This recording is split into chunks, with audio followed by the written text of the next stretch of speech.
श्रीरामं शरणं समस्तजगतां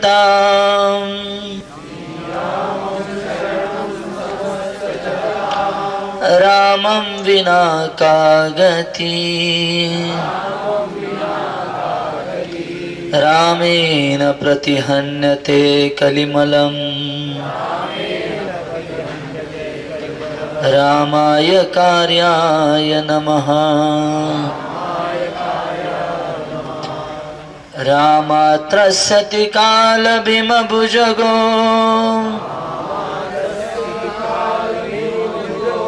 रामाय सर्ववशे राम भक्तिरखण्डिता भवतु मे रामं त्वमेव आश्रयामि।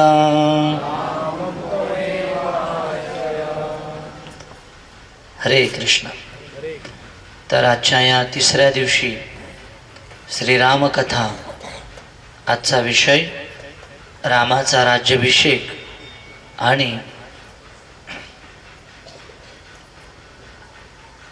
लोकांना रामराज्य हवं पण राम नको। तर सर्वप्रथम आपल्या सर्वांचं आजच्या या सत्संगाला स्वागत आहे। काल थोडा विषय राहिला होता म्हणून आज लवकर येण्याचा प्रयत्न केला, पण मंदिरात एक गेस्ट आले त्यामुळे मग त्यांच्याबरोबर थोडा वेळ घालवावा लागला। पण उद्या 7 वाजता कार्यक्रम सुरू होईल, बरोबर 9 वाजेपर्यंत आपण कथा करणार आहोत। फुटबॉलचं चित्र हे उदाहरण फार समर्पक आहे मनुष्य जीवनाचा उद्देश।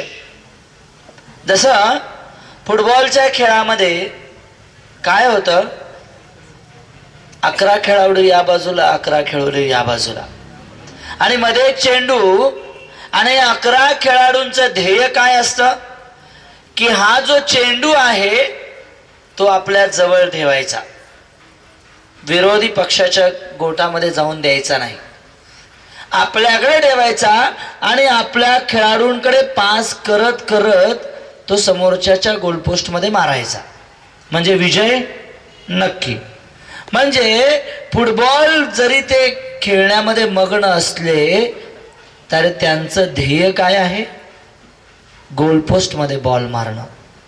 समजा एखादा खेळाडू किंवा सगळेच खेळाडू गोलपोस्ट विसरून गेले आणि केवळ त्या बॉल पकडण्याच्या मागे लागले आणि बॉल पकडून खेळत राहिले आणि खेळत राहिले,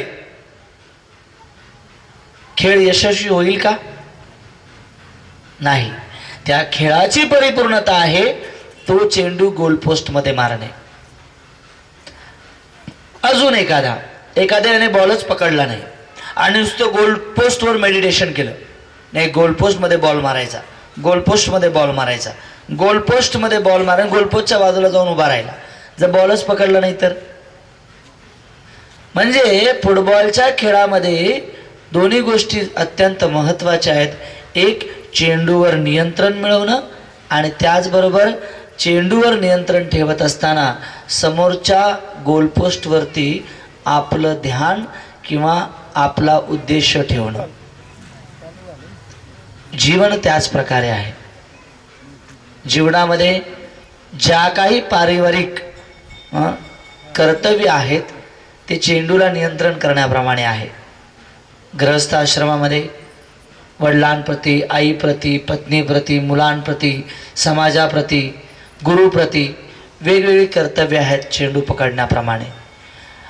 परंतु जर व्यक्ती केवळ चेंडूच पकडत राहिला, परिवार, समाज, मुलं, नातेवाईक जर याच्यावरच तो नियंत्रण करीत राहिला आणि मनुष्य जीवनाचा जर उद्देशच विसरला तर या जीवनाला काही अर्थ राहत नाही।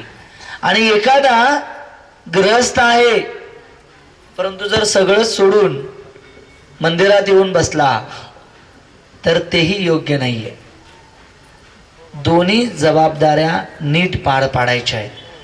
त्याच प्रकारे मनुष्य जीवनामध्ये आपली सगळी कर्तव्य करत असताना जी काही आपली कर्तव्य आहेत ती कर्तव्य करत असताना उद्देश काल आम्ही पाहिलं मृत्यूच्या वेळी अंते नारायण स्मृती अंतकाले च मामेव स्मरण मुक्त्वा कलेवरम.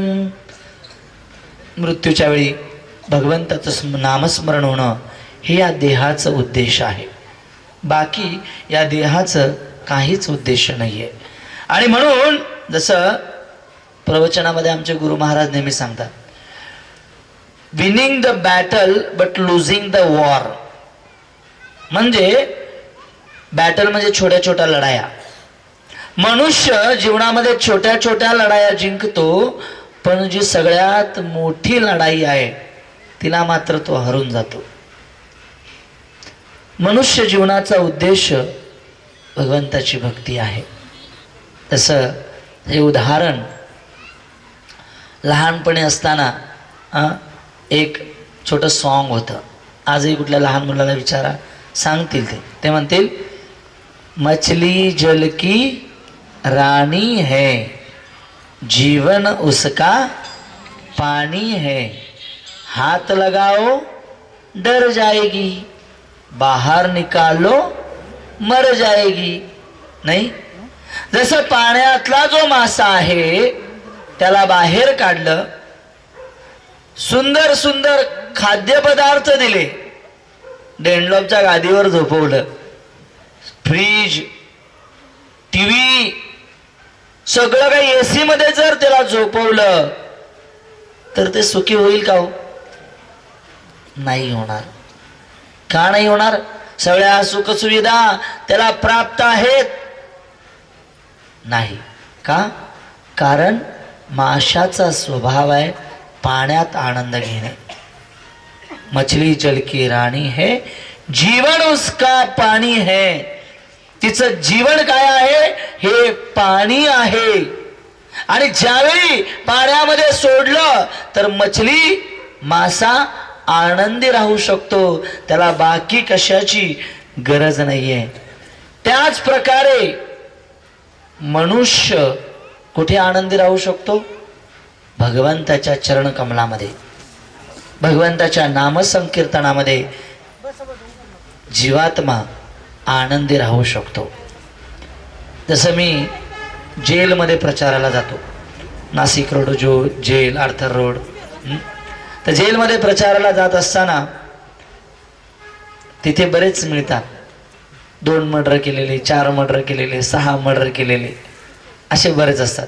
त्यांच्या पुढे डिफिकल्ट असतं प्रवचन देणं. तर मी त्यांना सांगत होतो की जेलमध्ये खरं तर वास्तविकता जेलमध्ये गेल्यानंतर कळालं जे गुन्हे करतात ते बाहेर फिरत असतात आणि ज्यांच्याकडून चुकून गुन्हे झालेले आहेत ते आतमध्ये आलेले असतात. जे खरे गुन्हे करणारे सगळे बाहेरच फिरत असतात. मग मी यांना सांगत होतो की जेलमध्ये येण्याचं कारण काय आहे? त्याचं कारण आहे की जे काही सरकारने नियम दिलेले आहेत ते तोडल्यामुळे आपण कारागृहामध्ये आहोत, आपण जेलमध्ये आहोत. जसं एखाद्याने सिग्नल तोडला असेल म्हणून त्याला सजा झाली असेल, किंवा एखाद्याने ॲक्सिडेंट केला असेल म्हणून त्याला सजा, म्हणजे या भौतिक जगामध्ये जे काही नियम आहेत ज्यावेळी एखादा व्यक्ती तोडतो त्याला पोलिसांद्वारे जेलमध्ये टाकलं जातं. म्हणजे ज्यावेळी व्यक्ती नियम तोडतो त्याला जेलमध्ये बंदिस्त केलं जातं. त्याच प्रकारे आपण सर्वजण भगवंताच्या धामामध्ये नित्य सेवा करत होतो, परंतु तिथे नियम तोडला आम्ही. नियम काय होता? मला भोगता व्हायचं आहे, मला इंद्रिय तृप्ती करायची आहे, मला भगवंतापासून विमुख राहून आनंद उपभोगायचा आहे. या भावनेमुळे हा नियम, भगवंताची भक्ती, भगवंताची सेवा, हा नियम तोडल्यामुळे आपण या भौतिक जगात ज्याला कारागृह म्हटलेलं आहे यालाही जेल म्हटलेलं आहे. जेलमध्ये जेलर असतो तसा या भौतिक जगाचाही जेलर आहे. भगवद्गीता सांगते दैवी हेशी गुणमयी मम माया दुरत्तया. मायादेवी या भौतिक जगाचा जेलर आहे आणि ती प्रत्येक जीवाला वेगवेगळ्या पद्धतीने त्रास देत आहे. तर आपला स्वभाव आहे भगवंताची भक्ती. तर भगवंत फार दयाळू आहेत. भगवंताचं नाव, भगवंताचं गुण, भगवंताचं रूप, भगवंताच्या लीला, जो कोणी यांची शरणागत घेतो भगवंत निश्चित त्यांच्याशी प्रेमाचं आदान प्रदान करतात. ममेवांशो जीवलोके जीवभूत सनातन मनषष्ठानि इंद्रियाणि प्रकृतिस्थानी कर्षती. आपण सर्वजण भगवंताचे अंश आहोत आणि भगवंतांना सोडून या भौतिक जगामध्ये आल्यामुळे आपण जे आहोत ते दुःख भोगत आहोत. भगवंत अत्यंत दयाळू आहेत. भगवंतांच्या लीलांमध्ये एक सुंदर लीला आज आपण गाणार आहोत. मला 2 माईक मिळतील का? 2 माईक, 1 मृदंग करतालवाले. तर ही फार सुंदर लीला आहे भगवान श्रीकृष्णांची. फार आवडती लीला आहे माझी. हृदयामध्ये भगवंताच्या अतोनात दया आहे. श्री कृष्ण गोविंद हरे मुरारी, हे नाथ नारायण वासुदेव.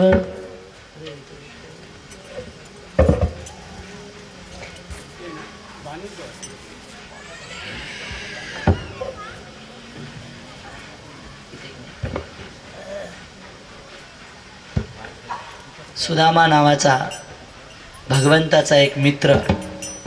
हा सुदामा अत्यंत गरीब.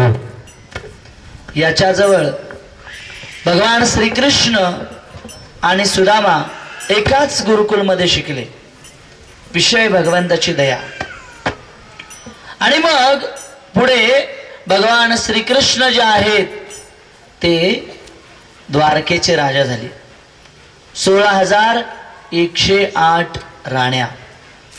आणि मग भगवान श्रीकृष्ण राजा झाले द्वारकेचे. सुदामा गरीब ब्राह्मण. सुदामा जे काही भजन कीर्तन करून मिळेल त्या कीर्तनाद्वारे तो आपलं पोट पालन करायचा, आपल्या परिवाराला सांभाळायचं.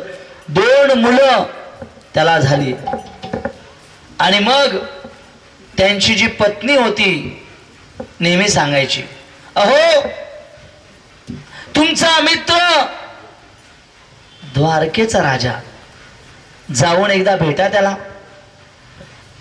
मुलांसाठी, कारण मुलं फार काकुळतीला येतात हो, त्यांच्यासाठी कृपा करून तुम्ही एकदा तरी जाऊन या. सुदामा म्हणे, अगं भगवंत जे प्रत्येक जीवाच्या हृदयामध्ये आहेत त्या भगवंतांना अजून कशाची काळजी आहे? भगवंत आपली काळजी करतील, तू त्याची चिंता करू नकोस. आणि मग सुदामा केवळ एकच भगवंताचं नाव घ्यायचा, श्री कृष्ण गोविंद हरे मुरारी, हे नाथ नारायण वासुदेव.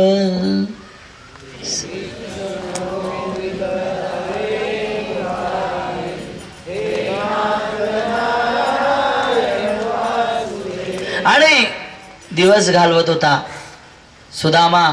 रोज आपले दिवस घालवे, परंतु शेवटी पत्नी 3 हट्ट असतात. एक हट्ट असतो बाल हट्ट, लहान मुलाने केला की तो पुरवावाच लागतो.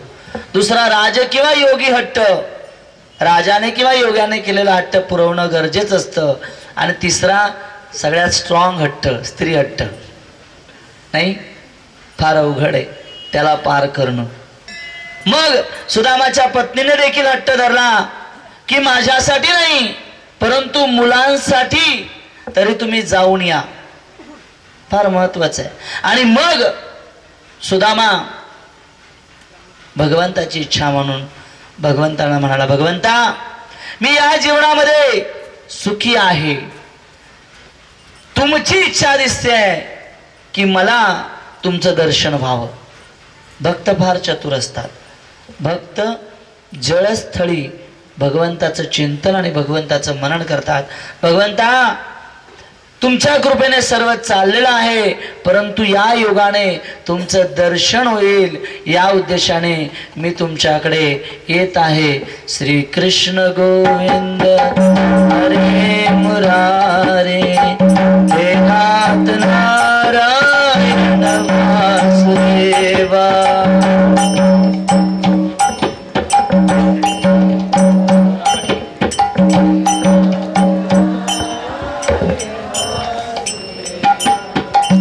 कृष्ण गोविंद हरे मुरारे, हे नाथ नारायण वासुदेवा.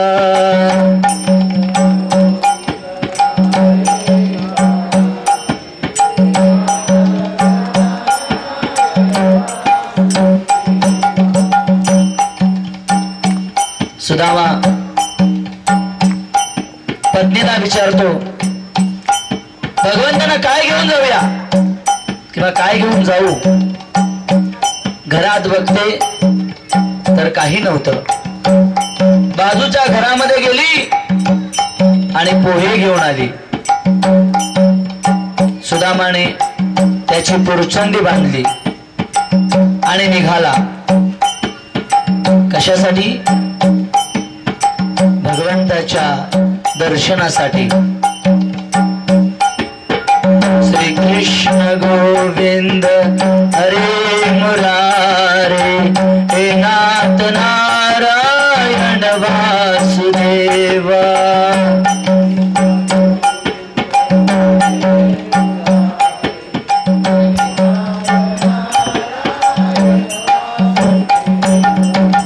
श्री कृष्ण गोविंद हरे मुरारे, हे नाथ नारायण वासुदेवा.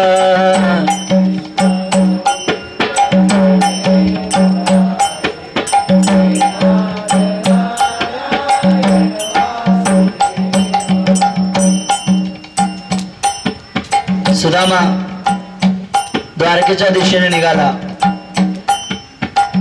माहित नाही किती दिवस चालायचं,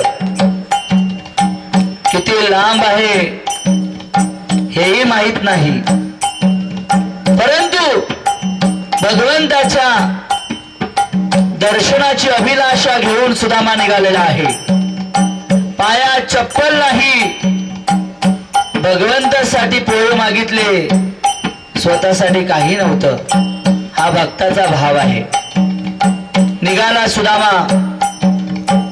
किती दिवस चालला माहित नाही, किती दिवस उपाशी होता माहित नाही.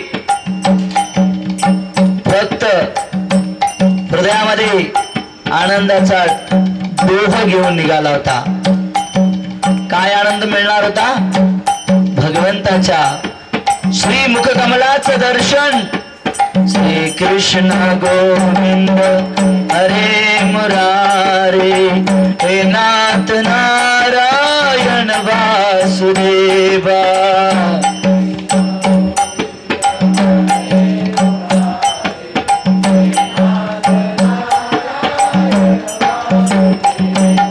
श्री कृष्ण गोविंद हरे मुरारे, हे नाथ नारायण वासुदेवा.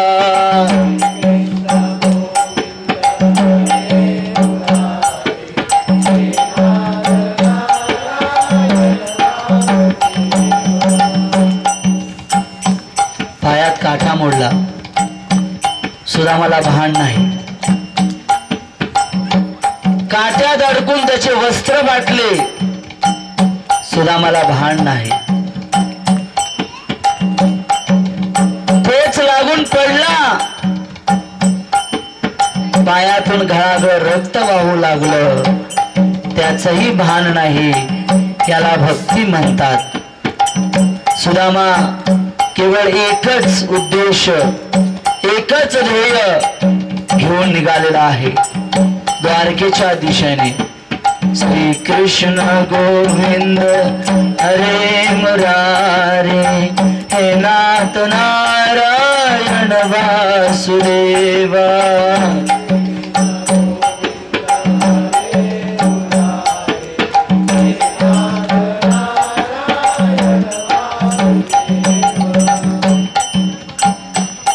द्वारकेला पोहोचला, अफाट नगरी पाहिली, 16,108 राण्यांसाठी महल, त्यांच्या प्रत्येक राणीला 10-10 मुलं, त्यासाठी वेगळे महल, अवाढव्य द्वारका पाहिली। सुदामाचे डोळे दिपून गेले, भगवंता इथेपर्यंत आलो खरा, परंतु आता तुझं दर्शन द्वारपालाकडे गेला। सुदामा हात जोडून विनवणी करू लागला, अहो मी भगवंताचा बालपणीचा मित्र आहे, आम्ही दोघे एकाच गुरुकुलामध्ये शिकलो, कृपा करून भगवान श्री द्वारकाधीशांना सांगा त्यांचा मित्र सुदामा आलेला आहे। द्वारपालाने विचारलं, हे बघ तू असशील, परंतु भगवंत आता फार व्यस्त आहेत, तुला काही दान पाहिजे, तुला काही पाहिजे असेल तर मागून घे, परंतु भगवंतांना त्रास देऊ नकोस। श्री कृष्ण गोविंद हरे मुरारे, हे नाथ नारायण वासुदेवा। हरि बोल।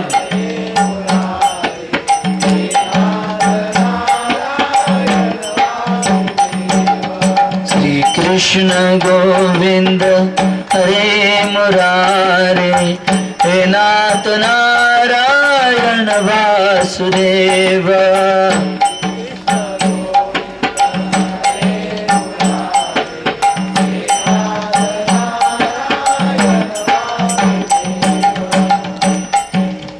सुदामाच्या डोळ्यात पाणी आलं, भगवंता अरे एवढ्या लांब आणलंस, काही नको रे, फक्त एक गोष्ट पाहिजे, तुझं दर्शन।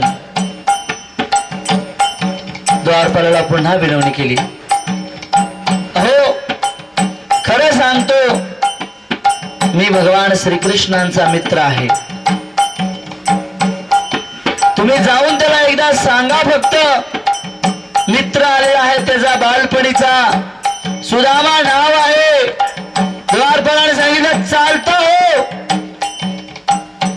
निघून जा इकडून, तुला काय पाहिजे असेल तर घे, भेट होणं अशक्य आहे। सुदामाचे डोळे पाणावले, अहो मला काही नको, एकदा फक्त त्या गोविंदाचं, त्या गोपीनाथाचं दर्शन करण्याची इच्छा आहे हो, मला काही नको। श्री कृष्ण गोविंद हरे मुरारे, हे नाथ नारायण वासुदेवा।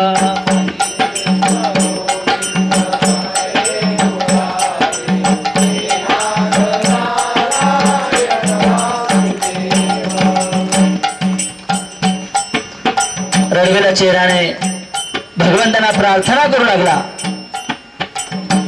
भगवंता अरे काही नको, फक्त एकदा तुझं दर्शन होईल या आशेने आलो होतो। द्वारपालाला विनवण्या केला, परंतु द्वारपाल ऐकेना। ठीक आहे भगवंता, ठेविली अनंता तैशीची राहावे, चित्त असू द्यावे समाधानी, तुझी इच्छा असेल नाही द्यायचं दर्शन, ठीक आहे। श्री कृष्ण गोविंद हरे मुरारे, हे नाथ नारायण वासुदेवा।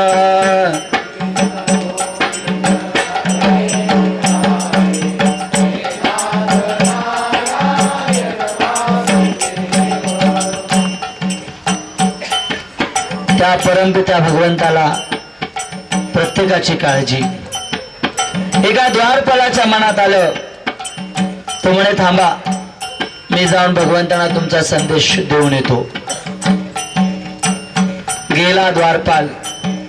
भगवंत 16,108 राण्यांबरोबर बसले होते. कोणी भगवंतांना मुकुट घालत होतं, कोणी भगवंताची तलवार बांधत होतं, कोणी भगवंतांना कवच कुंडल घालत होतं, कोणी भगवंताबरोबर सारीपाठ खेळत होतं, तर कोण भगवंताबरोबर मस्ती करत होतं. द्वारपालाने सांगितलं, भगवंता तुमचा एक बालपणीचा मित्र आलेला आहे, त्याचं नाव आहे सुदामा. परमपिते भगवंत दयाळू आहेत. कौन कहता है भगवान खाते नहीं, कौन कहता है भगवान खाते नहीं, शबरी की तरह तुम खिलाते नहीं, शबरी की तरह तुम खिलाते नहीं.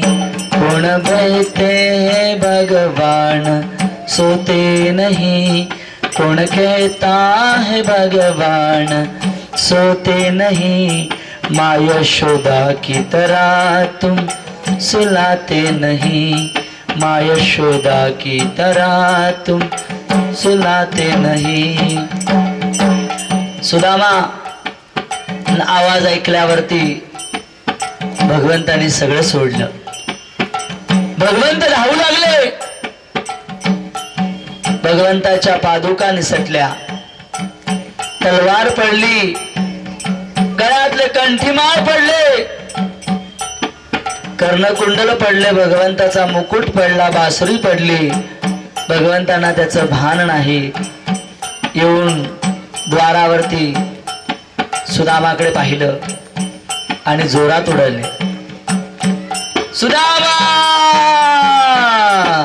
श्री कृष्ण गोविंद हरे मुरारे, हे नाथ नारायण वासुदेवा.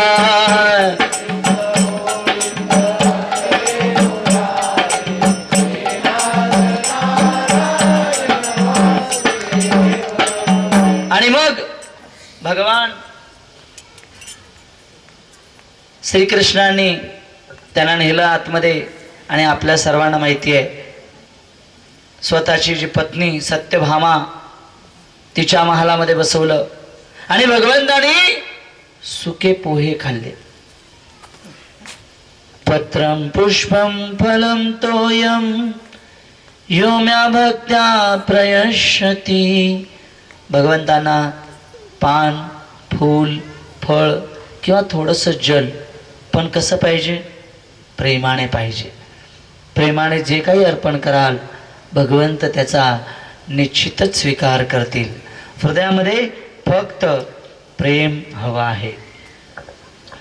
आणि मग भगवंताच्या दयेचं हे उदाहरण भगवंतांनी त्यांचे चरणकमल धुतले, त्यांचे चरणकमल दाबले, रात्री त्यांना झोपवलं, विचारलं बहिणीने काय दिलेलं आहे? भगवंता काही दिलेलं नाही रे. भगवंताशी खोटं कोण बोलणार? व्रजे प्रसीदं नवनीत चौरम गोपांगनानां दुकूल चौरम. भगवंत गोपिकांचं वस्त्र, वृंदावनातला माखण चोर भगवंत, चोरांचे चोर, त्यांच्याशी खोटं कोण बोलणार? भगवंतांनी सुदामाचे पोहे खाल्ले आणि इतकं ईश्वर दिलं की सुदामा त्याची गणती करू शकला नाही. तर सांगण्याचं या कथेचं तात्पर्य एकच, भगवंताची दया. भगवंत अत्यंत दयाळू आहेत. चींटी को कणभर देता है, हाथी को मनभर देता है. ते भगवंत देतात. आमच्यासारखा मनुष्य काय देऊ शकतो? खाली हाथ आया था, खाली हाथ जाने वाला है, सब इधर ही रहने वाला है. काय देऊ शकतो? अरे गंगेचं पाणी गंगेला अर्पण करणं यात कसला मोठेपणा? जे काही आहे ते भगवंताच्या सेवेत लावलं पाहिजे, फार महत्वाचं आहे. तर सांगण्याचं तात्पर्य भगवंत फार दयाळू आहेत. दशरथ महाराजांचा काल आपण लीला सुरू केली होती. दशरथ महाराजांना मग याज्ञवैकल्य ऋषी ते आले, त्यांनी पुत्र कामेष्ठी यज्ञ केला. हे 4 भाऊ राम, लक्ष्मण, भरत, शत्रुघ्न हे जन्माला आले, या भौतिक जगात अवतीर्ण झाले आणि मग नियमाप्रमाणे ते गुरुकुलमध्ये गेले. गुरुकुलमध्ये 64 दिवसामध्ये सर्व विद्या त्यांनी ग्रहण केल्या आणि मग विद्या ग्रहण केल्यानंतर ज्यावेळी 12 वर्षाचे असताना पुन्हा ज्यावेळी अयोध्येला आले त्यावेळी तिथे विश्वामित्र आले. फार मोठी कथा आहे. प्रत्येक एका छोटी गोष्टीवरून एक प्रवचन होऊ शकतं, परंतु तेवढा वेळ नसल्यामुळे आपण पुढे जाणार आहोत. विश्वामित्र त्यांना पुढे घेऊन गेले. महाराज दशरथांना थोडा भीती वाटत होती, पण वसिष्ठाने सांगितलं नाही, विश्वामित्र आहेत म्हणजे चिंता करण्याचं कारण नाही आहे. आणि मी पुढे भगवंताने ताटकाचा वध केला. त्याचबरोबर सुबाहू आणि मारीच, सुबाहूला मारलं आणि मारीचला मानव अस्त्राने फार दूरवरती 800 मैल एवढं लांब त्याला फेकून दिलं.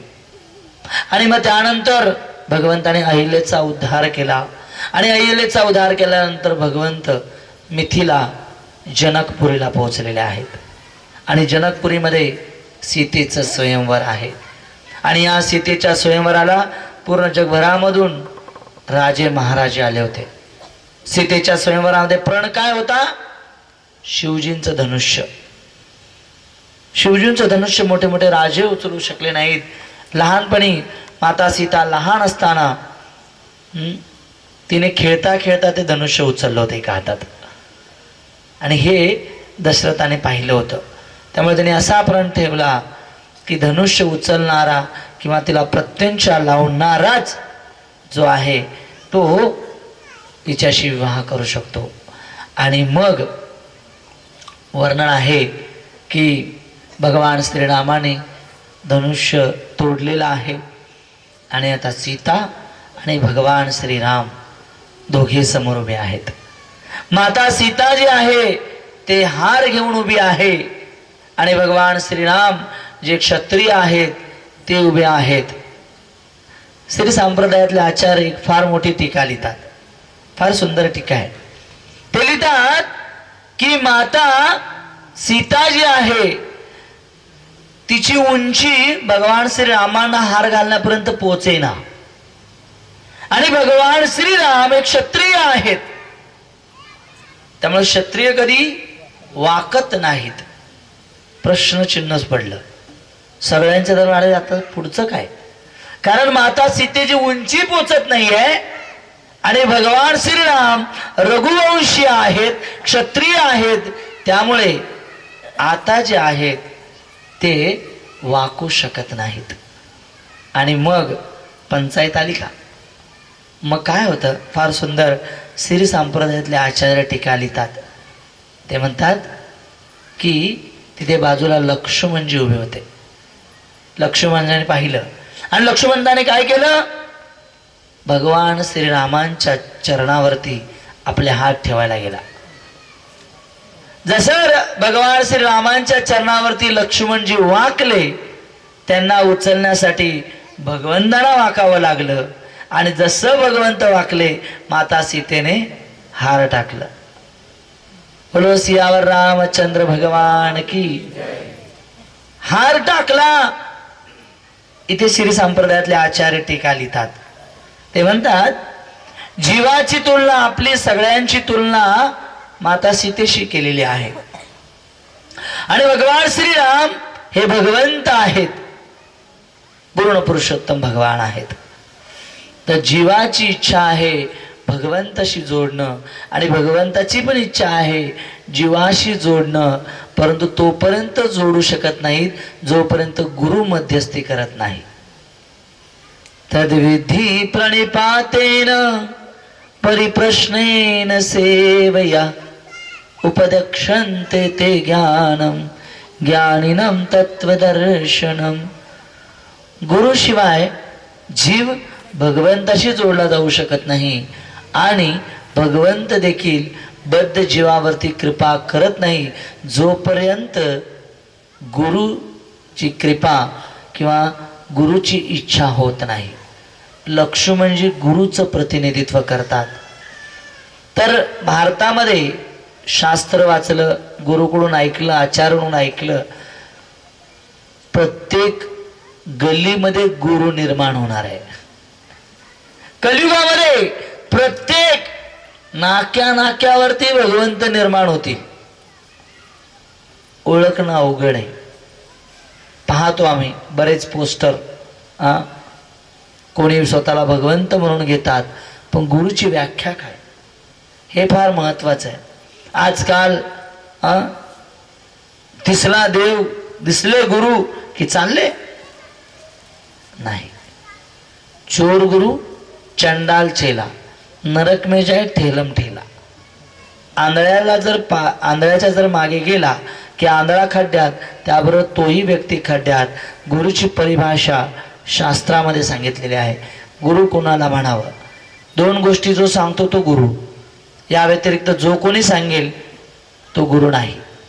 एक, गुरु नेहमी हे सांगेल की कृष्ण पूर्ण पुरुषोत्तम भगवंत आहेत, ही पहिली गोष्ट तो सांगेल, तो गुरु. आणि दुसरी गोष्ट, त्या भगवंतावरती प्रेम कसं करावं, त्या भगवंताला प्राप्त करण्यासाठी कसे प्रयत्न करावेत, हे जो सांगेल तो शास्त्रानुसार गुरु त्याला म्हटलेला आहे. गुरु म्हणजे असं नाही लावा पेन, लावा घड्याळ नाही, करा माझ्या मंत्राचा जप नाही. गुरु केवळ दोनच गोष्टी शिकवतो. कृष्ण हे पूर्ण पुरुषोत्तम भगवान आहेत.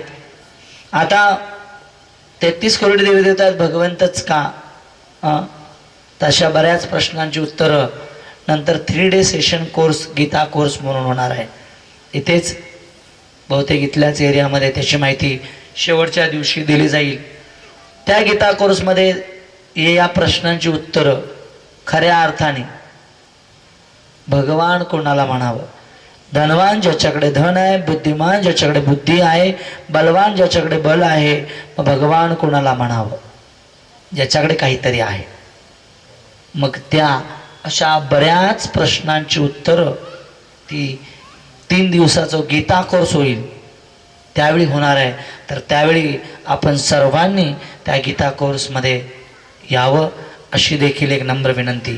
तर गुरु म्हणजे जो कृष्ण भगवंत आहे सांगतो, आणि दुसरं त्या भगवंतावरती प्रेम कसं करावं हे सांगतो. आणि मग महाराज दशरथ ज्यावेळी पुन्हा सगळे येतात, महाराज दशरथ एक दिवशी आरशाजवळ बघत असतात. आरशावर बघत असताना त्यांना दिसतं त्यांच्या कानाजवळची केस पांढरी झालेली आहेत. जसं त्यांना कळतं खुश होतात.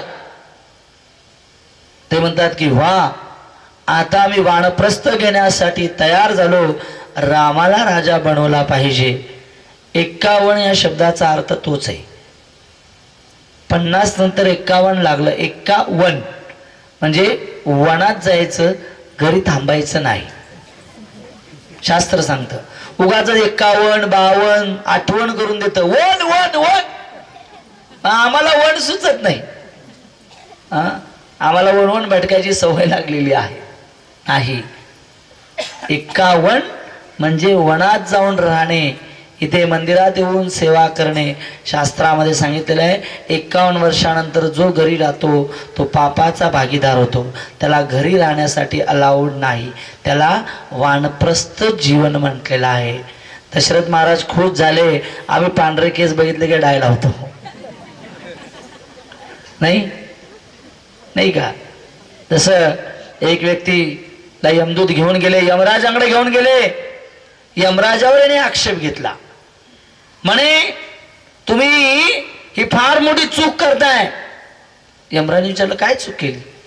म्हणे अहो, गव्हर्नमेंट किंवा सरकार किंवा नगरपालिका एखादं अधिकृत बांधकाम किंवा काही न्यायचं असेल तर 3 नोटिसा पाठवते. तुम्ही अख्खाच्या अख्खा उचलून आणला, एकही नोटीस नाही. यमदूत म्हणे तसं नाही, 3 नोटिसा दिल्या होत्या म्हणे. म्हणे 3 एकही मिळाली नाही. म्हणे पहिली नोटीस पाठवली, तुमच्या डोळ्यातली दृष्टी कमी केली, तुम्ही चष्मा लावला. पहिली नोटीस खारीज. दुसरी तुमचे केस पांढरे केले, तुम्ही काय लावला त्याला? डाय लावला. दुसरी नोटीस खारीज. मग तिसरी नोटीस तुमचे सगळे दात पाडले, तुम्ही दात कावळ्या लावल्या. 3 नोटिसा खारीज. 3 नोटिसा देतो आम्ही. तर सांगण्याचं, दशरथ महाराजांनी पाहिलं की मी आता वयस्कर झालेलो आहे. वसिष्ठांकडे गेले. वसिष्ठांना सांगितलं, वसिष्ठ आता राम वयात आलेला आहे, आपण त्याचा राज्याभिषेक करू. वसिष्ठही म्हणले हो, का नाही, उद्या शुभमुहूर्त आहे, उद्याच आपण भगवंताचा राज्याभिषेक करू. आणि ज्यावेळी ही सूचना सगळ्यांना कळाली, सगळे खुश झाले. कौशल्या, सीता, लक्ष्मण, पूर्ण अयोध्या नगरी आनंदाने बेभाणून गेली. काही जण अयोध्यातले म्हणू लागले, अहो का उद्या राज्याभिषेक? उद्या का? आजच नाही. आजच का नाही? रामाचा राज्याभिषेक उद्या नाही, आजच करून टाकू. ही आहे अयोध्याची भावना. ज्यावेळी घराचा किंवा समाजाचा केंद्र भगवंत होतात, त्यावेळी खऱ्या अर्थाने व्यक्ती जीवन जगायला लागतो. पूर्वीच्या काळी घरांना भवन म्हणायचे नाही, रघुवीर भवन, यशवंतराव भवन. भवन हा शब्द असायचा, त्याचा अर्थ पण आहे. भवन म्हणजे ज्या घरामध्ये भगवंत राहतात त्याला भवन म्हटलेलं आहे. आत्ताच्या घरात भगवंत राहत नाहीत, आत्ताच्या घरामध्ये टीव्ही राहतो. उद्या आहे त्याची चर्चा, या उद्या तर फारच असत्संग त्याग, काय काय पाहतो, काय काय दाखवतो टीव्ही, उद्या आपण त्याची चर्चा करणार आहोत. तर मग इकडे महाराज दशरथाने सांगितल्यानंतर राज्याभिषेकाची तयारी सुरू झाली. भवन म्हणजे जिथे भगवंत वास करतात. ज्या घरामध्ये भगवंत नाही आहेत तिथे केवळ वन राहतं. वनामध्ये कोण असतं? प्राणी. आणि जिथे प्राणी आहेत तिथे काय होणार? आपसात भांडण, तंटे. सासू सुनेचं पटणार नाही, वडिलांचं मुलाशी पटणार नाही, पती पत्नीचं पटणार नाही. एका घरात राहून तंटे हजार. का? कारण केंद्रबिंदूच विसरलेलो आहोत. पूर्वीच्या मला आठवतं, मी 7 किंवा 8 वर्षाचा असेल, 1ली 2रीला माझे आजोबा रोज संध्याकाळी मला मंदिरात घेऊन जायचे आणि माझ्याबरोबर भजन कीर्तन करून फुगडी खेळायचे. आजचे आजी आजोबा सगळे टी व्ही लावून बसतात. दुर्भाग्याची गोष्ट आहे. जिथे अयोध्याची संस्कृती रामावर केंद्रित होती, रामाला शरणागत होती, म्हणून अयोध्येच्या संस्कृतीचं आज आपण वर्णन करणार आहोत. जिथे भगवंतावरती प्रेम आहे, जिथे भगवंताला समर्पण आहे, तिथे ही संस्कृती राहील. आणि जिथे नाही ते आज आपण बघणार आहोत. आजचा पूर्ण समाजाला रामराज्य हवंय, पण राम नको, येणार नाही. ज्याचा केंद्रबिंदू राम आहे, मेरे मन में राम, मेरे तन में राम, मेरे रोम रोम में राम रे राम. जिथे पूर्णपणे भगवंतांना शरणागत आहे त्याच्या जीवनात हे गुण आपोआप येणार. त्यासाठी त्याला प्रयत्न करावे लागणार नाहीत. कंपन्यांमध्ये वेगवेगळे कोर्सेस केले, personality development, stress management, how to control अँगर. नाही नाही, जिथे भगवंत केंद्रित आहेत. उदाहरण फार सोपं देतो. लहान मुलगा आहे 3 वर्षाचा, हातात त्यांनी 500 रुपयाची नोट पकडली, सोडणार नाही. 500 रुपये काढायचे, त्यांनी नोटी फाटली नाही पाहिजे. सगळ्यात सोपा उपाय काय? त्याला एखादं चॉकलेट द्या किंवा एखादं आईस्क्रीम द्या. हातातलं ते आपल्या हातातलं आईस्क्रीम पकडण्यासाठी तो काय करेल? हातातली 500 रुपयाची नोट सोडेल आणि तो आईस्क्रीम पकडेल. 500 रुपयाची नोट सोडण्यासाठी काही प्रयत्न करावे लागले का? आपोआप झालं. त्याच प्रकारे जो पूर्णपणे भगवंतांना शरणागत गेलेला आहे, त्याला बाह्य प्रयत्न करावे लागत नाहीत. त्याच्या हृदयामध्ये दया, समर्पण ह्या ज्या क्वालिटीज आहेत. अयोध्येची संस्कृती यज्ञ, समर्पण ही अयोध्याची संस्कृती होती. यज्ञ म्हणजे लोक करतात बरं, स्वाहा. काही वर्षापूर्वी झाला नाशिकमध्ये 1008 किलोच्या मिरच्यांचा यज्ञ झाला, पाऊस पडावा म्हणून. यज्ञ ही अयोध्याची संस्कृती होती. 3 संस्कृत्या बघणार आहोत. अयोध्याची संस्कृती, किष्किंधाची संस्कृती आणि लंकेची संस्कृती. जिथे राम केंद्रित होते त्यातली ही संस्कृती, जिथे केंद्रित नव्हते त्यांची संस्कृती आपण बघणार आहोत.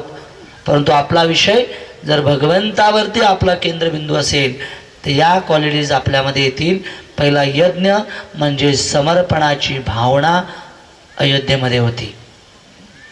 आजकालची शिक्षण प्रणाली त्यामध्ये समर्पणाची भावना नाही. वर्णन आहे रामायणामध्ये लक्ष्मणाचं समर्पण फार सुंदर. कैकेयीने 2 वर मागितलेले आहेत. एक तर भरताला राज्य आणि रामाला वनवास. तिने सांगितलं नव्हतं लक्ष्मणाला वनवास. सांगितलं होतं का? नव्हतं सांगितलं.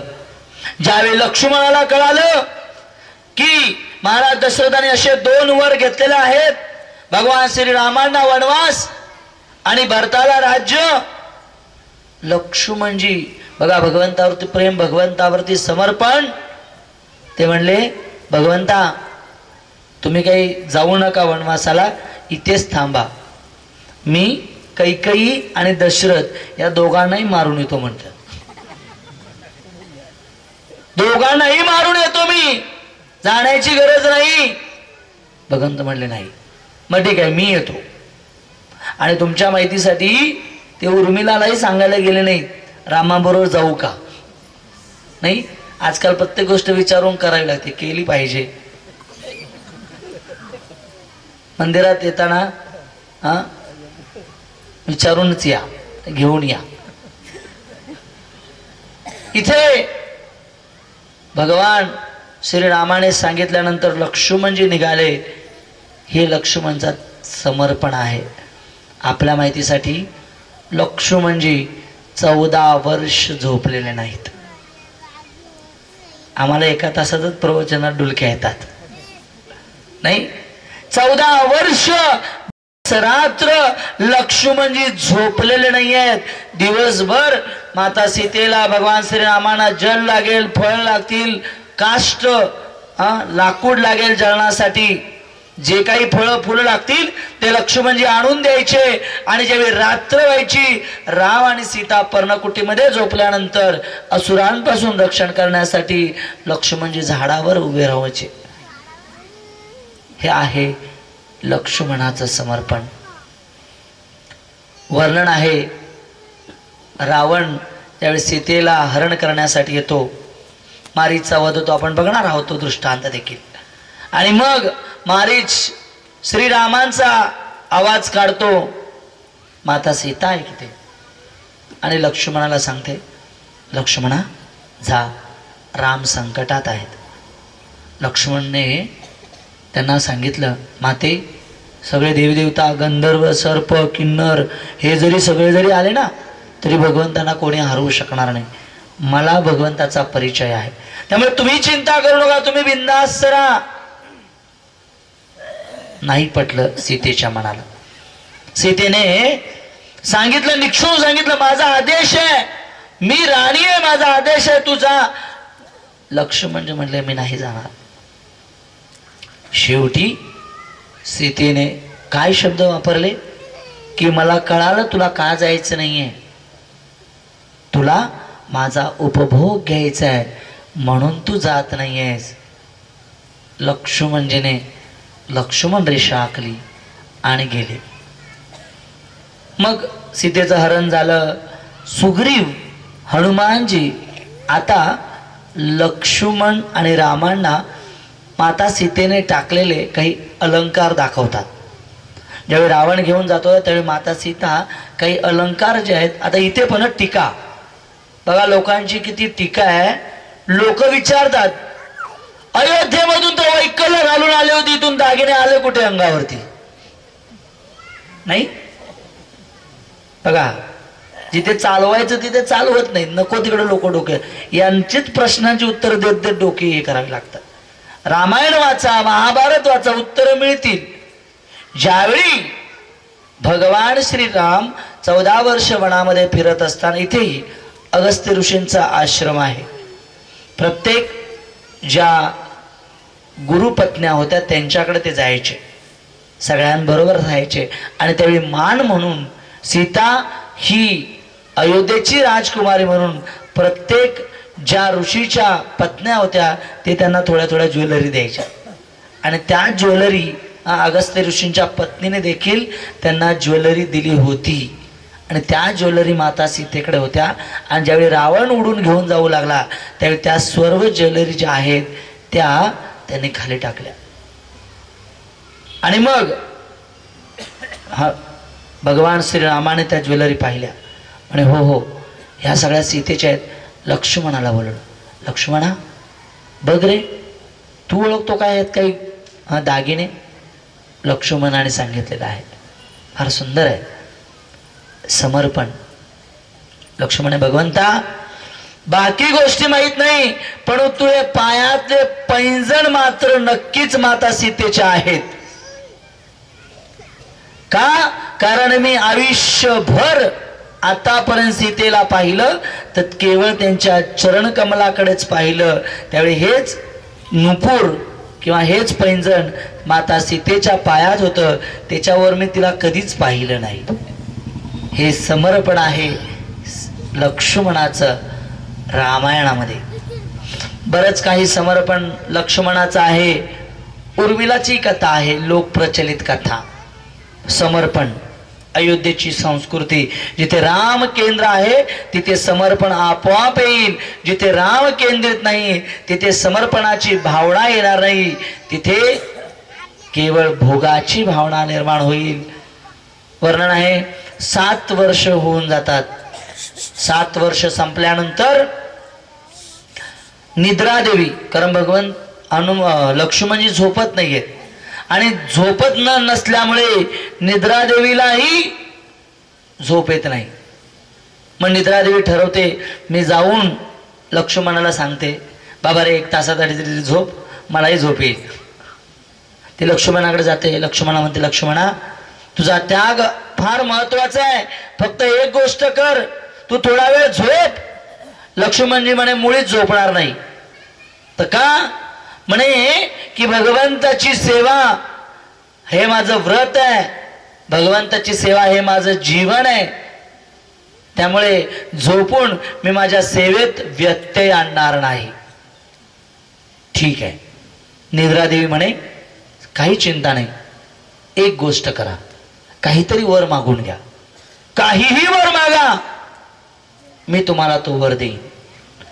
लक्ष्मणजी म्हणे, ज्याच्या समोर भगवान श्रीरामाचं दर्शन आहे, ज्याच्या समोर भगवान श्रीरामाचे चरण कमल आहेत, त्या जीवाला अजून कसल्या वरदानाची गरज आहे? त्याला कशाची गरज नाही. त्यामुळे दोघंही मला नको.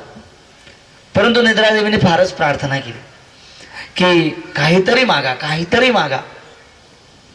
आणि मग लक्ष्मणजी सांगताय, असं कर, मला तर काही गरज नाही, पण माझी पत्नी उर्मिला आहे ना, ती अयोध्यामध्येच आहे, येताना सांगून पण आलो नाही. तू तिच्याकडे जा आणि तिला काहीतरी वरदान दे, तिला जे पाहिजे असेल तू ते देऊन टाक, जा तिच्याकडे जा. खुश होते. आणि ही निद्रा देवी उर्मिलाकडे येते अयोध्यामध्ये.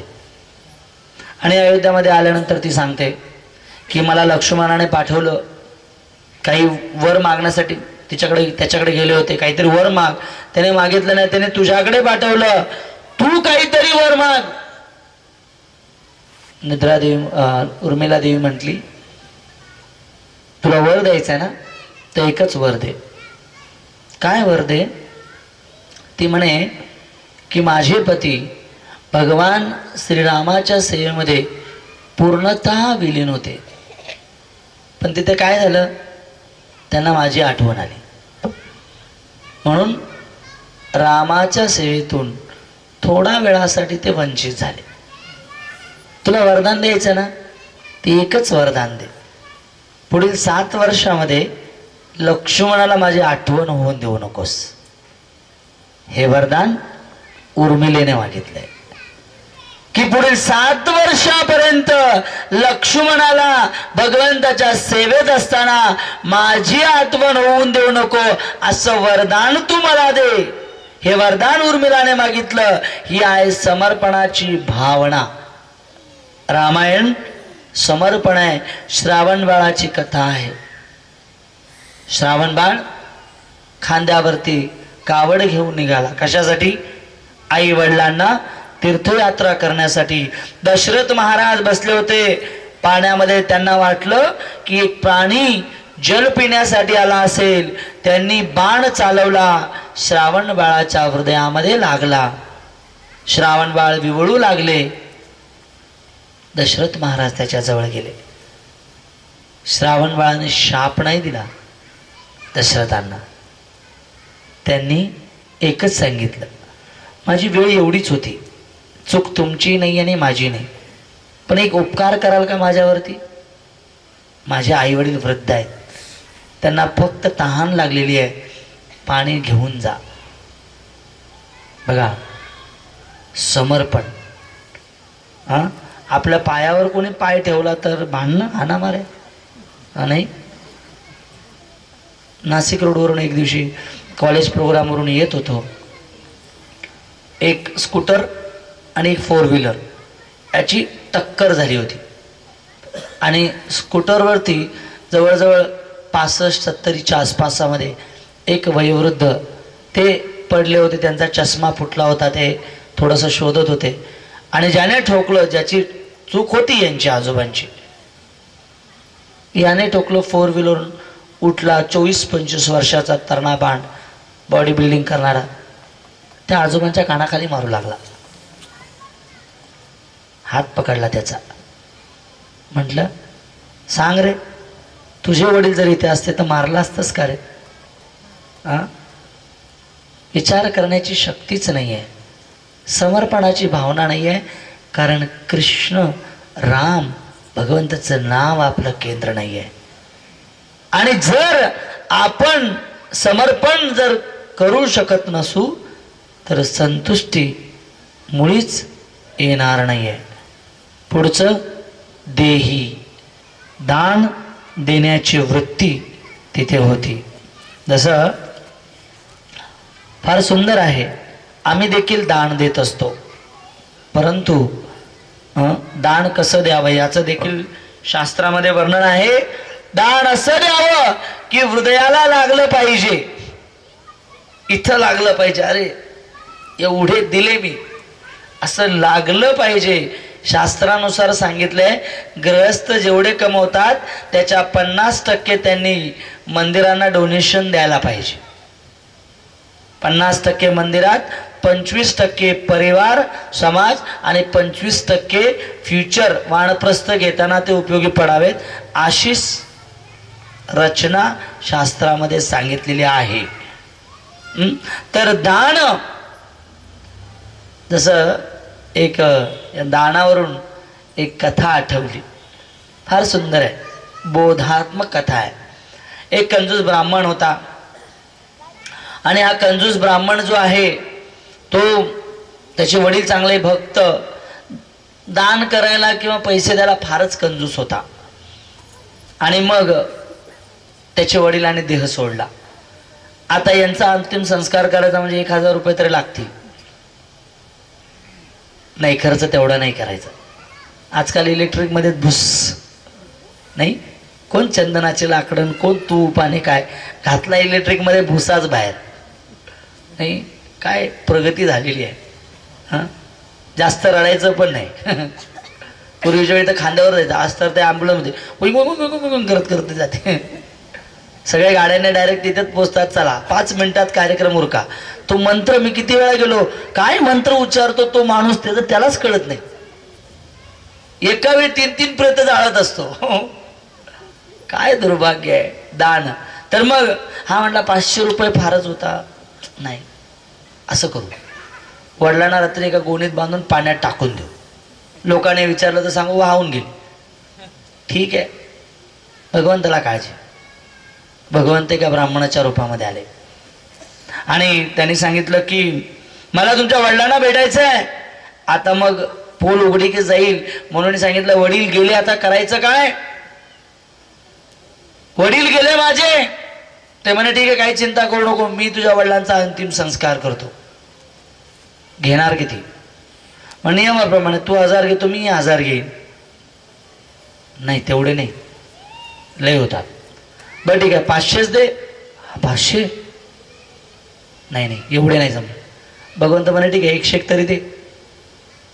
तेवढेही नाही, 5.25 नाही, 1.25 रुपया. 1.25 रुपया देतो. त्याच्यावर जर अंतिम संस्कार करणार असेल तर बोला. ठीक आहे. भगवंत त्यांच्या वडिलांचा अंतिम संस्कार केला.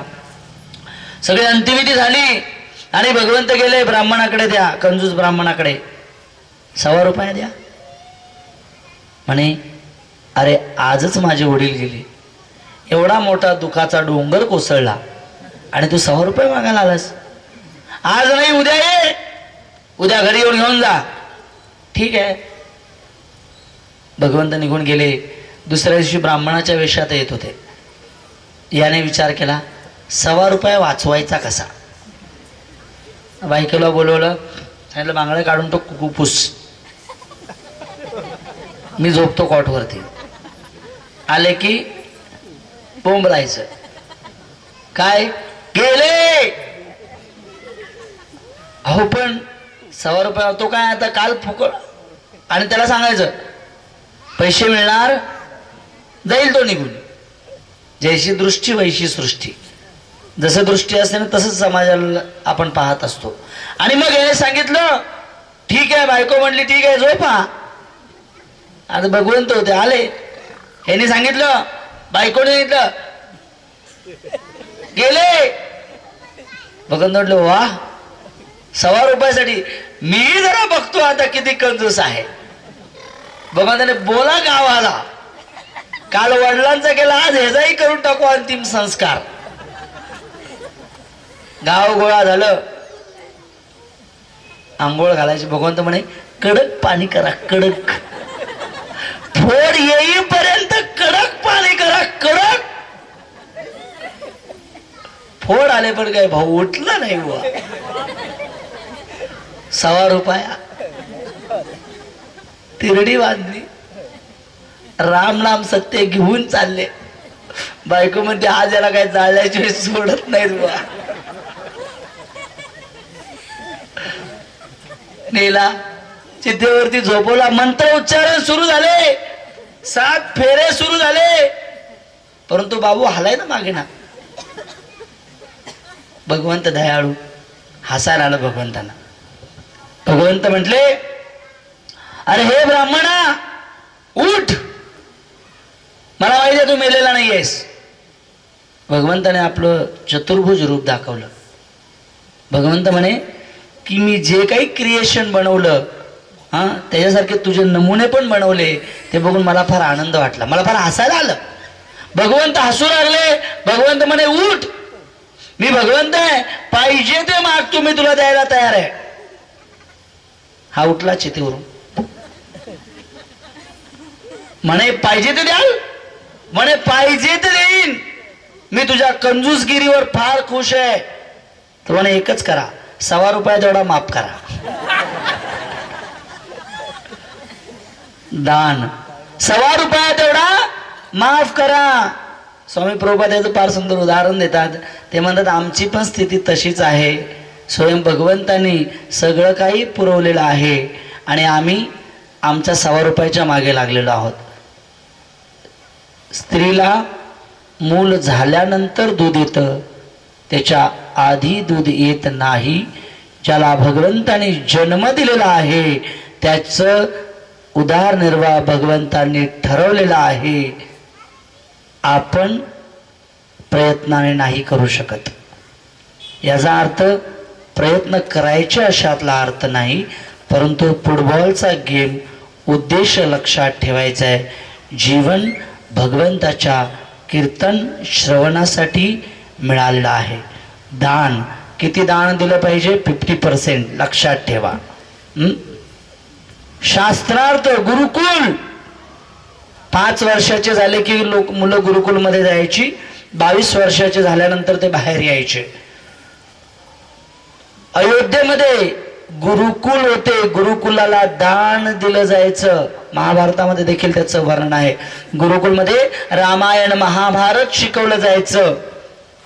मी जसं तुम्हाला सांगितलं काही दिवसापूर्वी, छत्रपती शिवाजी महाराज, लोक म्हणतात जय भवानी जय शिवाजी, रामायणी वाचत नाही, महाभारती वाचत नाही. छत्रपती शिवाजी महाराजांनी रामायणामधून कर्तव्य घेतलं आणि महाभारतामधून पॉलिटिक्स घेतलं आणि म्हणून ते हिंदवी स्वराज्य घडवू शकले. आम्ही नाही घडवू शकत, कारण रामायण आणि महाभारत वाचत नाही. गुरुकुल शास्त्रार्थ, तिथे शास्त्रावर चर्चा व्हायची, फार महत्वाचं आहे. 2 दिवसापूर्वीच एक न्यूज वाचली, मनाला आनंद वाटला. अमेरिकेने हा निर्णय घेतलेला आहे. अमेरिकेमधल्या काही युनिव्हर्सिटीजमध्ये आपली भगवद्गीता जी आहे पाठ्यक्रमात आहे. का? कारण हे एका ख्रिश्चन पाद्रीने त्यांचा अभ्यास केला आणि त्याने सांगितलं की भगवद्गीतेमध्ये नैतिक मूल्य शिकवली जात आहेत, ज्याचा पाश्चात्य देशामध्ये अभाव आहे. म्हणून पाश्चात्य देशांच्या वेगवेगळ्या कॉलेज युनिव्हर्सिटीजमध्ये भगवद्गीता हा ग्रंथ शिकवला पाहिजे. आणि म्हणून आज आपल्याकडे संस्कृतही नाही, मराठी पण आता डळमळायला लागलेली आहे. लोकांना वाटतं आमच्या पुराणे इंग्रजी भोकावं इंग्रजी. तुमच्या माहितीसाठी, ना घर का कुत्ता ना घर का ना घाट का, अशी इंग्रजी मीडियम स्कूलमध्ये गेल्यानंतर मुलांची अवस्था होते. त्याचं एक वेगळंच सेमिनार ठेवलं असतं, कधी भविष्यात होईल. पण 3 गोष्टी सांगतो. जर मध्यमवर्गीयाने मुलांना इंग्रजी मीडियममध्ये टाकलं तर, पहिली गोष्ट सगळ्यात महत्त्वाचं, तिथे येणारा जो वर्ग असतो त्याच्याकडे वेगवेगळे गॅजेट्स असतात, वेगवेगळ्या गोष्टी असतात. त्यामुळे मुलांनाही वाटतं आम्हालाही असंच जगायचं आहे. आणि त्यामुळे कॉम्पिटिशन निर्माण झाल्यामुळे मुलांना ते हवं असतं. मुलं म्हणजे ओलं सिमेंट असतात बरं का, त्यांच्यावर फार नाजूक संस्कार करा. नाही 2 पैसे कमी कमवता आले काही बिघडत नाही आहे, पण संस्कृती द्या. ओलं सिमेंट आहे ते जे बघतात त्याच्यावर विश्वास ठेवतात. बाजूवाल्याकडे मोबाईल गाडी बघितल्यानंतर त्याची इच्छा होते आणि मग तो वयाच्या 12 7वी 8वीला आल्यानंतर तो अशा काही मागण्या करतात. इथं माताजी वर्ग बसलेला आहे, मुलगा 7वीला गेल्यानंतर ऐकणार नाही ऐकणार. दुसरी गोष्ट, या फार महत्त्वाच्या गोष्टी आहेत. तिथे गेल्यानंतर संस्कृती शिकवली जात नाही. शिक्षक आणि विद्यार्थी, गुरु आणि शिष्याचं नातं तिथे नसतं. तिथे हा माझा अनुभव आणि ही मी आजकाल ज्या काही मुलांना भेटतोय त्यांच्याकडून जे काही विचारतो, प्रश्न उत्तर त्यांच्याकडून जे काही ऐकायला मिळतं हे वास्तविक सत्य आहे की हे ज्यावेळी मुलं जातात, संस्कृती जपता येत नाही, त्यांना वडिलांचा, आईचा, आजोबांचा, शिक्षकांचा आदर करता येत नाही. लिहून घ्या. तुम्ही किती म्हणाल ना तरी मी पाहतो समाजामध्ये, आणि तुम्हालाच तुमचा अनुभव असेल, 10वीला जाणारा मुलगा आईवडिलांचा आदर करणार नाही, आजोबांचा आदर करणार नाही, शेजाऱ्यांचा पण आदर करणार नाही. आणि तिसरी गोष्ट, भरपूर चुकीचं ज्ञान आल्यामुळे मुलं 17-18 वर्षाची झाल्यानंतर एवढा त्यांच्यावर परिणाम होतो की मुलं व्यसनाधीन होतात. मग वेगवेगळ्या प्रकारची व्यसनं आहेत. म्हणून आपल्या मुलांना, मध्यमवर्गीय मुलांना कशाची गरज आहे सांगू का? मुलांना फक्त प्रेमाची गरज आहे, शिक्षणाची गरज आहे, ते व्यवहारातून मिळत जाईल, परंतु मुलांना गरज आहे प्रेमाची. त्यांच्याबरोबर बागेत जा, त्यांच्याबरोबर राहा, त्यांना वेळ द्या. किती बडबडतो, किती बडबडतो, एवढं बडबड कशाला करतो? नाही, त्यांना सहन करण्याची क्षमता ठेवा. बघा जीवन किती सुंदर होतं, संस्कृती टिकवता येईल. तर इथे गुरुकुल, शास्त्रार्थ, भगवद्गीता, गोरक्षा याच्याविषयी आपण पुढे पाहणार आहोत. साधूचं मार्गदर्शन, समाज प्रबोधन. अयोध्यामध्ये हा गुण होता की दशरथ महाराजांना ज्यावेळी वाटलं की राज्याभिषेक करायचा मुलाचा, वशिष्ठांना विचारलं, डायरेक्ट डिसिजन घेतलं नाही.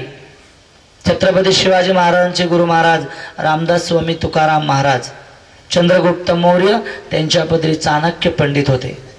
नाही, ज्यांनी ज्यांनी राज्य केलेलं आहे त्यांनी साधू संतांचं मार्गदर्शन घेतलेलं आहे. म्हणून अयोध्यामध्ये ही संस्कृती होती. गोरक्षा, गोधन आजचा महत्त्वाचा विषय आता सुरू होतोय. फार महत्त्वाचा आहे. शास्त्रामध्ये गोमाता म्हटलेलं आहे. का? कारण तिच्यामध्ये 33 कोटी देवी देवता वास करतात. भगवान श्रीकृष्ण नमो महावदन्याय कृष्ण प्रेम प्रदायते, क्षमा करा, नमो ब्राह्मण देवाय गो ब्राह्मण हिताय च जगद्हिताय कृष्णाय गोविंदाय नमो नमः. नमो ब्राह्मण देवाय गो ब्राह्मण हिताय च. भगवंत जे आहेत ते ब्राह्मणाचे आणि गायीचे पालक आहेत, म्हणून भगवंताचं नाव गोविंद आहे.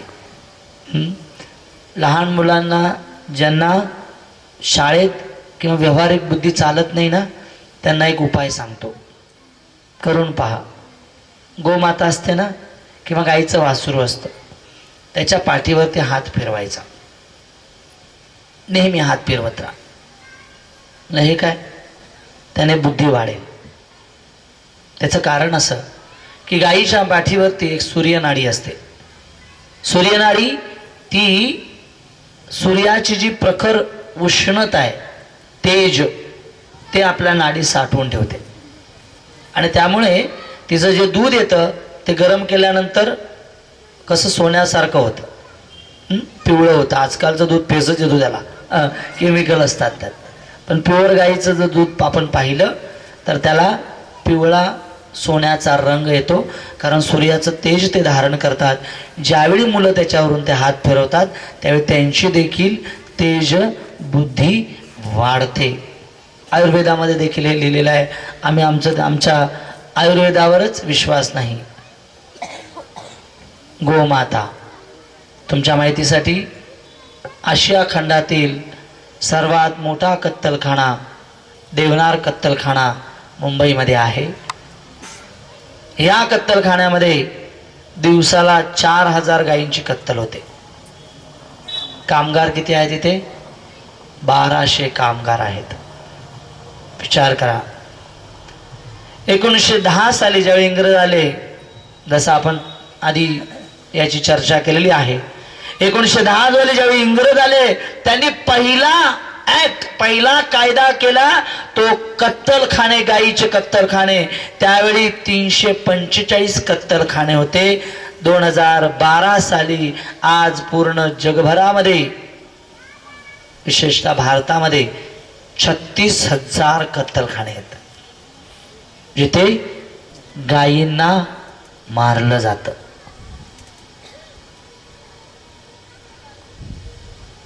दोन 2012चं स्टॅटिस्टिक आहे. 2012 साली जे 36,000 कत्तलखाने आहेत त्या कत्तलखान्यांमधून 15 लाख मेट्रिक टन इतकं गोमांस निर्यात करण्यात आलेलं आहे. आत्ताच 12वी पंचवार्षिक योजना त्याच्यामध्ये एक तरतूद निघालेली आहे. तरतूद काय आहे?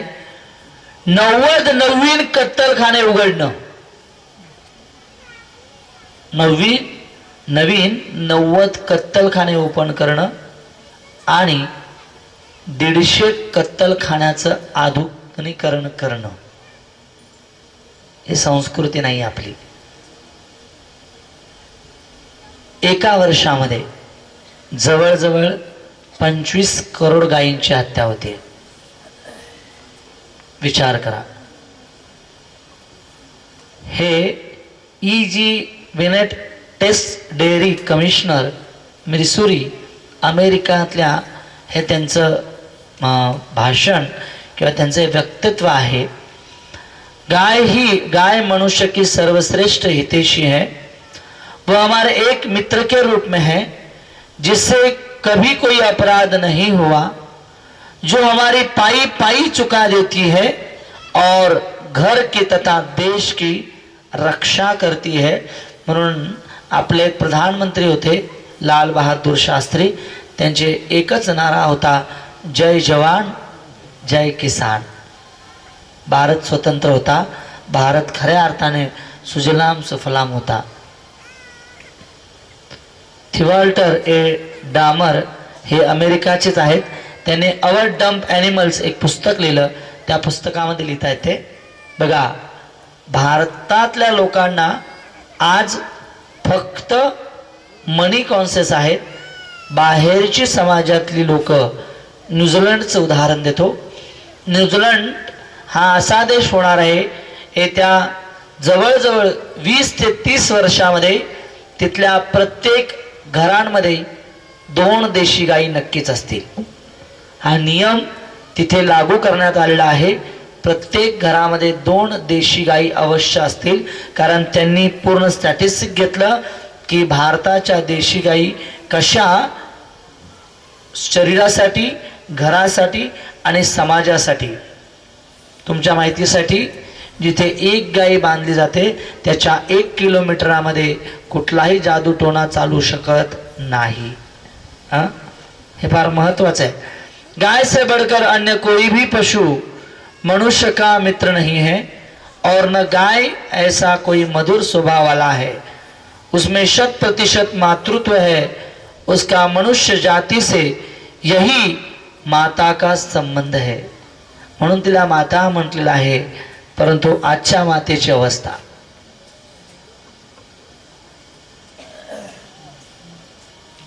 ही आहे. गायींना कसं मारलं जातंय. मी हे फोटो मुद्दामच आणले, वस्तुस्थिती आहे.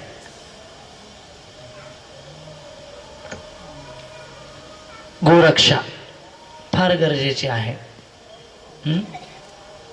हा विषय बोलण्यासारखा आहे, परंतु त्याच्याविषयी माझ्यानंतर जे प्रवचन करता येणार आहेत मोहन गोपाल प्रभूजी, ते या विषयावरती प्रखरतेने मत मांडतील. आणि समाजामध्ये आता तुम्हाला काय करायचं आहे, जसं पाठी एक बोर्ड लावलेला आहे ओट, मी आल्या पहिल्या दिवशीच वाचला. तो विषय देखील त्यांचा राहील की हे जर वाचवायचं असेल तर साधूंचं काम आहे सांगणं. साधू म्हणजे जो सत्य सांगतो. साधू कधीही असत्य सांगणार नाही. स्वतःच्या फायद्यासाठी साधू कधीही सांगणार नाही. म्हणून काय गरज आहे काळाची. आणि जर आपण आता गंभीर नाही झालो तर पुन्हा कधीही होणार नाही. तर ते प्रवचन 7 तारखेला राहील. तर त्या दिवशीही सगळ्यांनी यायचं आहे. तर ही संस्कृती आहे अयोध्येची. समर्पण, यज्ञ, समर्पण, दान, त्याचबरोबर तर गोधन, शास्त्रार्थ आणि साधूंचं मार्गदर्शन, ही संस्कृती अयोध्येची. का? कारण तिथे भगवान श्रीराम आहेत, रामावर केंद्रित आहे. किष्किंधाची संस्कृती, वाली, सुग्रीव, तारा ऐकलं असेल तुम्ही रामायणामध्ये. मी माझं आणि दुसऱ्याचं पण माझं, ही कसली वृत्ती आहे? किष्किंधाची संस्कृती आहे. जसं वालीने केलं, म्हणजे मी राजा, माझी पत्नी आणि भावाची पत्नी ती माझी पत्नी, ही किष्किंधाची संस्कृती आहे. एकदा 3 मित्र होते. हे 3 मित्र एकत्र आले. त्यांनी विचार केला की आपण खीर बनवू, चांगली मस्त खीर बनवू. तिघही प्रयत्नाला लागले. एकाने चूल आणलं, एकाने दूध आणलं, एकाने बरंच काही आणलं. खीर बनवायला सुरुवात केली. खीर बनवता बनवता पहिल्यांदाच बनवत होते. झाली केवढी? 1 माणूस खाईल एवढी. 1 माणूस खाईल एवढी ती खीर झाली. आणि मग आता खाणार कोण? तिघे खायला, पण खाणार कोण? तिघांनाही चर्चा केली. सांगितलं असं करू, तिघही झोपू आणि ज्याला सगळ्यात चांगलं स्वप्न पडेल त्याने आपलं स्वप्न सांगायचं. ज्याचं सगळ्यात चांगलं स्वप्न असेल त्याने खीर खायची. ठीक आहे, सुंदर. तिघही झोपले. एक जण उठला. पहिलं की बाकी दोघे झोपलेले आहेत. दुसऱ्याला उठवलं, त्यालाही उठवलं, तिसऱ्याला. उठा उठा उठा. काय झालं? मला स्वप्न पडलं. कसलं स्वप्न पडलं? माझ्या स्वप्नामध्ये इंद्रदेव आले, स्वर्गाचे राजाधिराजा इंद्र आले आणि इंद्राने मला सांगितलं, उठ, झोपलायस काय? चल स्वर्गलोकाची टूर करून आणतो. मला त्यांनी स्वर्गामध्ये नेलं. स्वर्गामध्ये काय सांगू? सोमरसाच्या नद्याच्या नद्या, आनंद कानन, वन, अप्सरा, काय तो झगमगाट, काय तो राजमहाल. वा वा वा वा, अति सुंदर. किती सुंदर स्वप्न पडलं मला. खीर खाणार तर मी. दुसरा म्हणे, थांब थांब थांब, अरे माझं स्वप्न राहीलच की. माझ्या स्वप्नामध्ये ब्रह्माजी आले होते आणि ब्रह्माजी मला इंद्रलोक, गंधर्वलोक, यक्षलोक सगळे लोक फिरवत फिरवत फिरवत ब्रह्मलोकामध्ये घेऊन गेले. आणि तिथलं सुंदरता विचारू नको. स्वप्न चांगलं पडलं तर माझंच. तिसरा शांत होता, काहीच बोले ना. त्याला विचारलं, काय रे तुला स्वप्न नाही पडलं? तो म्हणे, पडलं ना. मग कोण आलं स्वप्नात? तो म्हणे, माझ्या स्वप्नात हनुमानजी आले. हनुमानजी? ते तुझ्या स्वप्नात काय आले? ते आले स्वप्नात आणि म्हणले, अरे गाढवा उठ, दुपारची वेळ आहे, झोपलायस काय? मी उठलो. बरं मग ते म्हणे, अरे तरुण बाण दिसतोस, चाल 100 उठाबशा काढ. म्हटलं, अहो 100 उठाबशा जमणार नाही, कधी काढल्या नाहीत. हनुमानजी म्हणले, काढतो उठाबशा का घालू गधा? मग काय 100 उठाबशा काढल्या मी. बर पुढे काय? हनुमानजी खुश झाले. म्हणे, शाबाश, 100 उठाबशा काढल्यास, जा ती खीर खा. जा ती खीर खा. मी म्हटलं, नाही नाही, मी खीर नाही खाणार. ते म्हणे, खातो का खीर का घालू गदा? मग तू खीर खाल्ली? म्हटलं, हो खाल्ली. आता करणार काय? मग आम्हाला तरी उठवायचं. मला कसं उठवणार? एक गेला होता इंद्रलोकात, एक गेला होता ब्रह्मलोकात. तुम्ही काय सांगून गेले मला? सांगण्याचं स्वार्थी प्रवृत्ती आज. केवळ मी, माझं आणि दुसऱ्याचंही माझं, जे या वृत्तीमध्ये राहतात त्याच्यामध्ये समाज परिवर्तन होणार नाही. समाज जर बदलला नाही तर आपणही वाचणार नाही. ही आहे किष्किंध संस्कृती. ह्या बऱ्याच काही टेस्ट भारतामध्येच नव्हे तर पाश्चात्य देशामध्ये करतात अणुबॉम्ब आणि या गोष्टी बनवण्यासाठी. तर ही चित्र आज तिकडे अशा प्रकारचे जन्म मुलांना मिळतात. केवळ माझा भारत देश, माझी अमेरिका, माझं जर्मन, ही ज्यावेळी वृत्ती होती, माझं मी, दुसऱ्याचं माझं, लोकांचं नुकसान होतं, समाजाचं नुकसान होतं, अशी अवस्था. हे झारखंड, भारतामध्ये झारखंड आहे, तिथे आजही अशा प्रकारची मुलं जन्माला येतात. तिथे ज्या काही टेस्ट झाल्या, ज्या काही शोध लागले, त्याच्यामुळे या गोष्टी आज समाजामध्ये आपण बघतो आहोत. इथे ही आहे किष्किंधा संस्कृती. आणि लंका संस्कृती म्हणजे मी आणि फक्त माझं.